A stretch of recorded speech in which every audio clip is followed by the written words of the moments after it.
नमस्कार. प्रहार न्यूजलाईनमध्ये आपलं हार्दिक स्वागत आहे. मी चंद्रशेखर नेने, आंतरराष्ट्रीय घडामोडींचा अभ्यासक. माझ्याबरोबर श्रावणी वाघ ह्या व्हिडिओग्राफर आहेत. गेल्या भागामध्ये जो भाग नंबर 7 होता, त्याच्यामध्ये मी सांगितलं होतं, की पाकिस्तानमध्ये वाटाघाटींना सुरुवात होण्याची शक्यता आहे आणि त्याकरता अमेरिकेतनं एक टीम येतीये, इराणमधनं सुद्धा एक टीम येईल आणि वाटाघाटी होतील. त्या वाटाघाटींबद्दल थोडंसं पुढेही बोलायचं आहे. इराणनी सांगितलेलं आहे, की आम्ही समोरासमोर मुळी बसणारच नाही आहोत. म्हणजे आपल्या इथे पूर्वी होतं ना, की मी यांच्याशी बोलणार नाही. शाळेमध्ये कसं चालतं, कोणाची कोणाशी कट्टी असते, कोणाशी बट्टी असते, तसा थोडासा प्रकार आहे. पण मग त्या केसमध्ये बोलणं कसं होईल, तर पाकिस्तानचे निरोपे इकडून तिकडे धावतील. नाहीतरी पाकिस्तानचे मुनीर आणि शहबाज शरीफ यांना काही काम नाहीच आहे. अमेरिकेने त्यांना गुलाम करून ठेवलेलं आहे. त्यामुळे ते एका खोलीतनं दुसऱ्या खोलीत आणि दुसऱ्या खोलीतनं पहिल्या खोलीत असा निरोप घेऊन येतील, अशी साधारण शक्यता आहे. परंतु या वाटाघाटी चालू असतानाच डोनाल्ड ट्रम्प यांच्या सवयी फार विचित्र आहेत, आपल्याला माहिती आहे. डोनाल्ड ट्रम्प हे सांगतात, की मी आता शस्त्रबंदी केली आहे आणि त्या शस्त्रबंदीच्या मध्ये सुद्धा ते हल्ला करू शकतात. साधारणतः अशी बातमी आहे, की ट्रम्प बहुतेक या शस्त्रांच्या वाटाघाटी चालतील, त्या वाटाघाटी संपण्याच्या क्षणी किंवा त्या सुरू झाल्यानंतर थोड्या वेळाने इराणवरती जबरदस्त हल्ला चढवण्याची शक्यता आहे. हे कशावरनं वाटतंय, तर पाकिस्तानामध्ये अमेरिकेने प्रचंड प्रमाणावरती कार्गोची प्लेन्स, त्यांची C-130 हर्क्युलस म्हणून अमेरिकेचं एक जगातलं सर्वात मोठं अजस्त्र मालवाहू विमान आहे. ते अमेरिकेची विमानं, शस्त्रास्त्र आणि इतर गोष्टी घेऊन तिथे उतरत आहेत.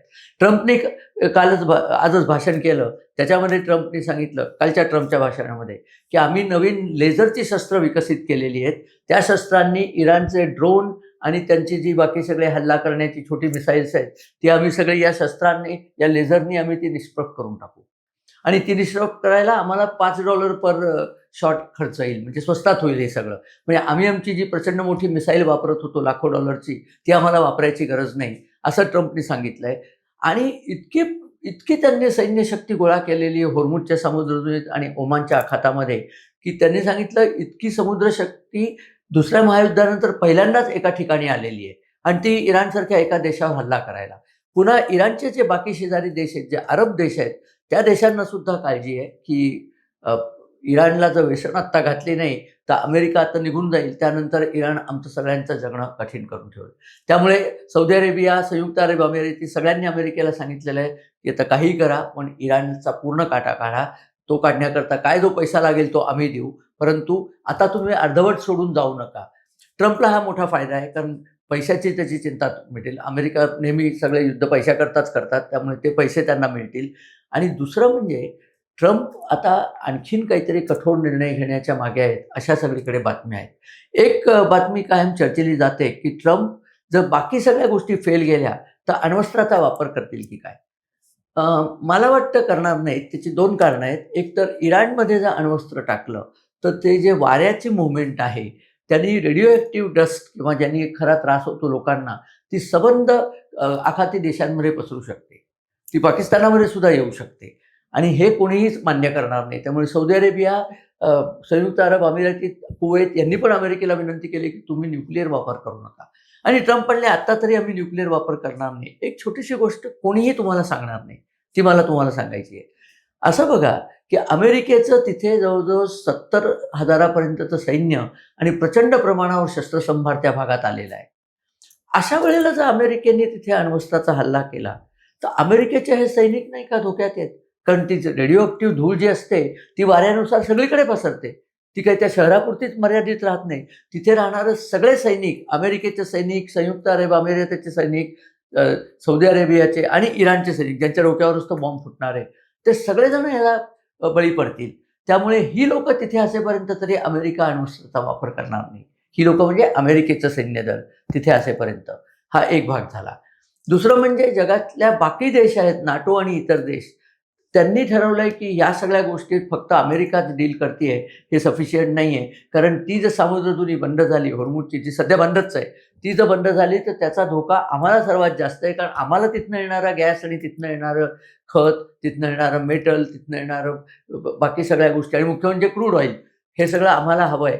ट्रम्पला त्याची गरज नाही, कारण अमेरिकेचं स्वतःचं प्रोडक्शन इतकं जास्ती आहे, की अमेरिकेला त्यांच्याकडे तोंड घालायची गरज नाहीये.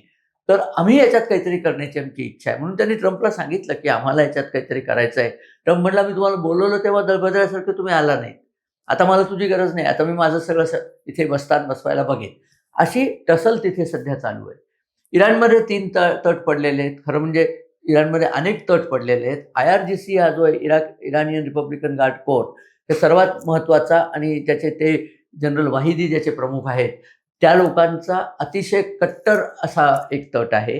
इराणनी कुठेही शरणागती पत्करायची नाही आणि कट्टरतेने मुकाबला करत मेलो तरी 72 वगैरे अशी भाषा ते करत असतात. त्यांच्यापेक्षा जे थोडे शहाणे लोक आहेत ते सरकारामध्ये सध्या आहेत आणि पेजेस्कियानपासून म्हणजे अध्यक्ष पेजेस्कियानपासून सगळ्यांचं म्हणणं आहे, की आता आपण अमेरिकेशी संधी करावा. अमेरिका म्हणत असेल ना आम्हाला ते युरेनियमचं शुद्धीकरण करू देणार नाहीत. आता नाही करून देणार. त्यांनी सांगितलं 20 वर्ष, तर आपण सांगितलं 15 वर्षापर्यंत आम्ही करणार नाही. 15 वर्षानंतर आम्ही आमचे मुक्त्यार होऊ. आत्ता आपली मान सोडवून घ्या. कारण इराणचं आतमध्ये भयानक नुकसान झालेलं आहे. गेल्या वेळेस मी सांगितलं, की 20 लाख लोकं तर बेरोजगारच झालेली आहेत. पण त्यांच्याशिवाय शेतकरी आहेत वगैरे, पैसे कुठेच नाही आहेत. पाणी इराणचं संपत चाललेलं आहे. भूगर्भातलं पाणी फार झपाट्याने त्यांचं जातंय, निघून जातंय. आणि हे अमेरिकेचे हल्लेसारखे चालू राहिले, तर इतर पाश्चात्य मदत त्यांना जे करत होते, ती मदतसुद्धा त्यांना ह्याची शक्यता नाही आहे. त्यामुळे त्यांना हे युद्ध शक्य तितक्या थांबलेलं हवंय लवकर. असं लांबलेलं युद्ध त्यांच्यामुळेच फायद्याचं नाही. तसं म्हटलं तर लांबलेलं युद्ध अमेरिकेचं थोडं फायद्याचं आहे, कारण अमेरिकेचं डायरेक्ट काहीच गेलेलं नाही आहे. पैसे खर्च होतात, पण पैसे अरब राष्ट्रांकडून त्यांना कधीही मिळतील. माणसं त्यांची मेलेली नाही या युद्धामध्ये. जी काही तुरळक 4-5 माणसं मेली आहेत, तेवढी तर कुठल्याही युद्धामध्ये जखमी होतात, तशी ती झाली आहे. त्यामुळे ट्रम्प यांना अमेरिकेत वाटतो तितका विरोध नाही आहे. अमेरिकेने हे बरेचदा केलेलं आहे. त्याचं एक मॉडेलच आहे, की असं एक ते तयार करतात. फौज अशी त्यांची तयार असते, की ती केव्हाही ती लोटू शकतात दुसऱ्या देशावरती आणि दुसऱ्या देशाचा संबंध नष्टप्राय करू शकतात. ट्रम्प यांनी ते सांगितलेलंच आहे, की इतकी प्रचंड फौज आणि इतके प्रचंड इक्विपमेंट आमच्याकडे आहेत, की आम्ही इराणला पाहता नाहीसं करू. आम्ही त्यांचे सगळे जनरेटिंग सेट मोडून टाकू. म्हणजे त्यांच्या इथे लिटरली अंधार पोसेल, कारण वीजच राहणार नाही त्यांच्याकडे. त्यांचं खारघला जे सर्वात मोठं तेलाचा व्यापार करण्याचं केंद्र आहे, ते आम्ही उडवू शकतो.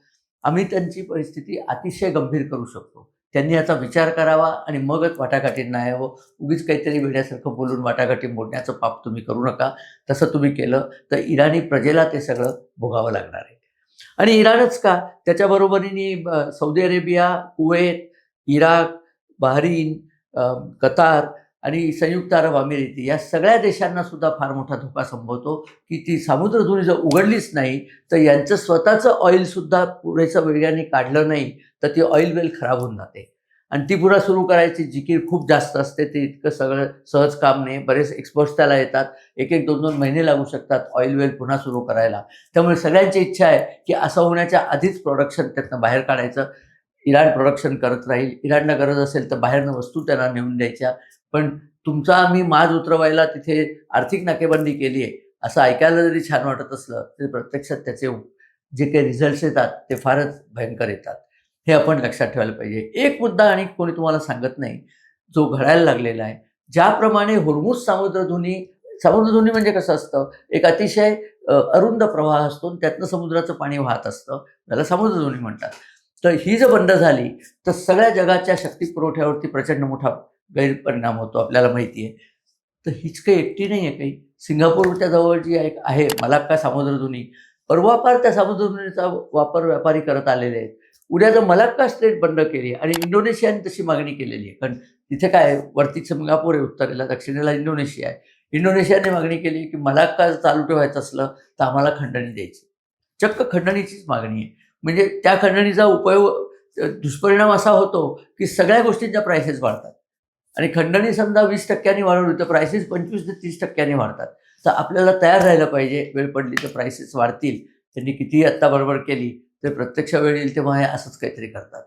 त्यामुळे या गोऱ्यांची युद्धपद्धती व्हर्सेस ख्रिश्चन युद्धपद्धती हा एक फार वेगळा आपल्याला पाहायला मिळतोय. ट्रम्प तर डिटरमाइंडच आहे, की मी यांचं सगळं बस्तान मोडून काढणार आहे.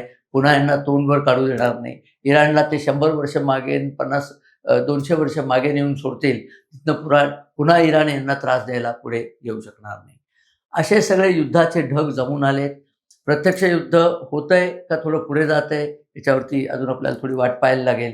परंतु पंतप्रधान नरेंद्र मोदी यांनी या युद्धाचा भारतावर सर्वात कमी परिणाम होईल अशी खेळी रचलेली आहे.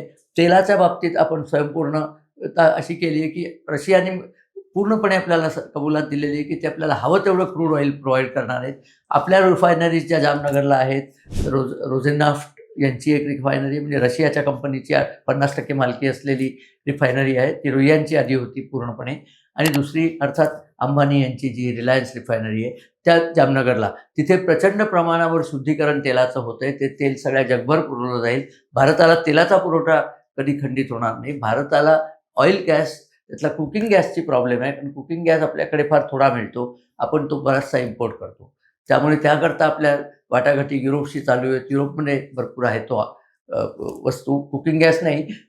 युरोपमध्ये भरपूर गरज आहे या सगळ्याची. आणि युरोपमध्ये सैन्यदलं आहेत थोडीफार त्यांच्याकडे उरलेली.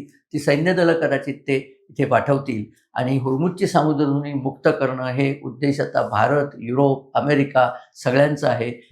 आणि अर्थात खाडीतले इतर देश, कारण त्यांचं सामान तसं केलं तरच इकडे येणार आहे. तर त्या दोन्ही गोष्टी करण्याकरता त्यांना बळ मिळो अशी सदिच्छा व्यक्त करून मी आत्ताचा हा व्हिडिओ थांबवतो. आपल्याला काही दिवस त्रास सहन करायला लागणार आहे. आत्ता तरी आपल्या सगळ्या गोष्टी येत आहेत, पण ही हॉर्मुझची समुद्रधुनी जर अजून उघडली नाही आणि तिथे युद्धाचा वणवा पेटला तर मात्र सगळ्यांची परिस्थिती गंभीर होणार आहे. तरी एक दिलासा म्हणजे ट्रम्प यांनी सुद्धा स्वतः सांगितलं की न्यूक्लिअर बॉम्ब वापरण्याची आमची इच्छा आणि इरादा नाही आहे. ही चांगली बातमी आहे.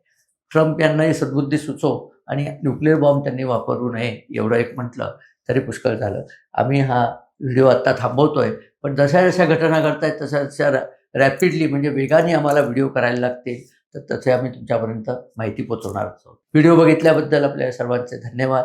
आपल्या कमेंट्स आम्हाला येऊ देत आणि आमच्या चॅनलला कृपया सबस्क्राईब करा, म्हणजे अधिकाधिक व्हिडिओज आमचे आपल्यापर्यंत पोहोचतील. असो, नमस्कार आणि धन्यवाद.